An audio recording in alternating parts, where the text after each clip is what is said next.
గిరిజన ప్రాంతాలకు విపరీతమైనటువంటి ఫండింగ్ ఉంటుంది. రోడ్లు వేయాలా, కాలువలు కట్టాలా, మంచినీటి సదుపాయం ఇవ్వాలా, మౌలిక వసతులు కల్పించాలా, దానికి కేంద్ర ప్రభుత్వం ఇచ్చేది వందలు వేల కోట్ల రూపాయలు. అవన్నీ అక్కడ ఉన్నటువంటి అధికార యంత్రాంగాలు మూడొంతులు మింగేసి పూర్తి చేసినట్టు చూపెట్టడమే నడుస్తూ వచ్చింది దశాబ్దాల తరబడి.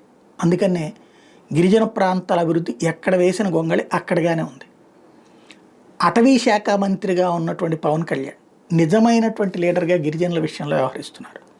అక్కడ రోడ్లు వేయించేటటువంటి కార్యక్రమం, అక్కడ వైద్య సదుపాయాలకు సంబంధించినటువంటి కార్యక్రమం, అంబులెన్సుల ఏర్పాటు లాంటి కార్యక్రమం, మంచినీళ్ల ఏర్పాటుకు సంబంధించినటువంటి కార్యక్రమం, ఉపాధి అవకాశాలు పెంచే కార్యక్రమాల మీద సీరియస్గా దృష్టి సారిస్తున్నాడు.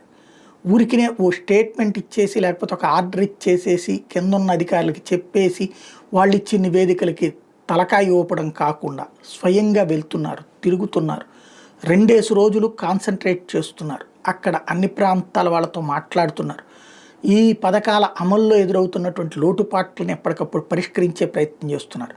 నిజమైన లీడర్ మమేకం కావాలి, అదే చేసుకొస్తున్నారు.